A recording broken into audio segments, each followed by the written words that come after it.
And we're back to learning Photoshop in a year, day 175. Let me show you how you can create a white background. I haven't yet talked about that in detail for a model photo. What I like to do is to copy it first, press Ctrl J, and then you need your contextual text bar. If you can't see that, go to Window. Just make sure that it's checked on here, so left click on it. If you can't see it, it should be checked and then you can see it. Use the button for remove background, and keep in mind I'm on the layer right here. So the model layer, the layer that you want to remove the background from, needs to be active, and then it should already give you a good result. Go to the bottom layer, create a new layer, I call it background.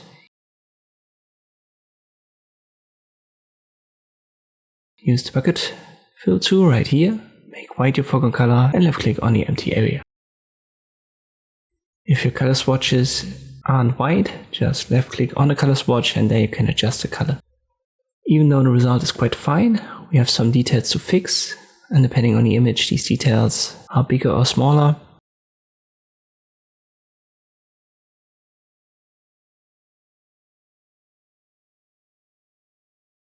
In this case, you can see right here, if I bring the original back, there's something that we need to remove.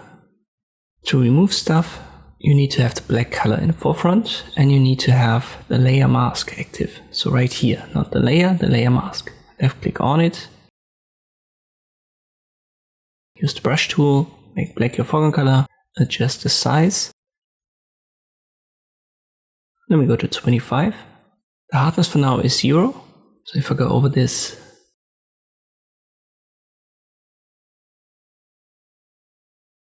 and make the original invisible, you can see that it feathers a little bit out, and that's usually not what you want.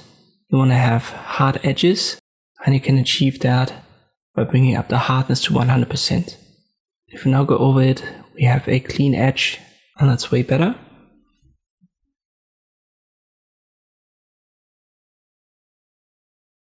Let's check the other side, and here it missed something as well. It removed it, but we want to keep it, therefore we have to bring it back. And to do that, we now need a white color in the forefront. And what I like to do is I overpaint a little bit to find the edges.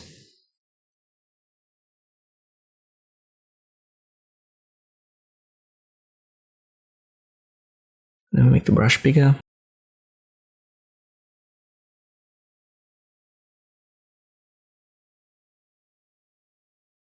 And after overpainting, I know where the edges are, I switch to black again, and then I get rid of the excess parts here of the wall, as we don't need it.